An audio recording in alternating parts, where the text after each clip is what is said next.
నమస్తే, welcome to RP 70 news. Varahi industries లెక్కలు తీసుకోండి. పెద్దమందడి ఎంపీపీ రఘుప్రసాద్ ప్రజాధనాన్ని దుర్వినియోగం జరుగుతుందని రఘుప్రసాద్ మంగళవారం నాడు నూతనంగా ప్రారంభమైన వారహి ఇండస్ట్రీస్ రైస్ మిల్ను సందర్శించి వారికి ఉన్న సమాచారం మేరకు కంటే అదనంగా 20,000 ధాన్యం బస్తాలు ఉన్నాయని ఆరోపించారు. ఇప్పటి వరకు ఎంతమంది అధికారులు ఈ మిల్లును చూశారని విలేకరుల సమావేశంలో మాజీ ఎంపీటీసీ రామచంద్రయ్య గౌడ్ ప్రశ్నించాడు. వారాహి రైస్ మిల్ ఇండస్ట్రీస్లో వాళ్ళకు ఉన్న అలాట్మెంట్ కంటే ఎక్కువ బ్యాగులు ఉన్నాయనేది మాకు సమాచారం. ఇక్కడ రైతులకు కూడా కొందరికి పేమెంట్స్ సరిగ్గా కాలేదు, అది అని రైతులు అనడం వల్ల మేము అధికారులను తెలుసుకోవడం వల్ల మాకున్న సమాచారం ప్రకారం 55,000 బ్యాగులే అలాట్మెంట్ అని తెలిసింది. కానీ ఇక్కడ 75,000 వరకు ఉన్నాయనేది మాకున్న సమాచారం. దీనిపైన గత ఈ రైస్ మిల్కి ఇంకా విద్యుత్ కనెక్షన్ కూడా లేదు.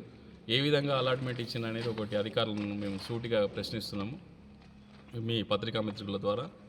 ఇక్కడ గతంలో రైస్ మిల్ స్టార్ట్ కాకముందు కూడా ఇక్కడ స్టాకు చేయడం జరిగింది అనేది ఒక సమాచారం. ఇవన్నిటి మీద విచారణ జరపాలని కలెక్టర్ గారికి మరియు ఎమ్మెల్యే గారికి కూడా మేము ఇక్కడ ఉన్న సమస్యను వాళ్ళ దృష్టికి తీసుకెళ్దామని కూడా అనుకుంటున్నాం.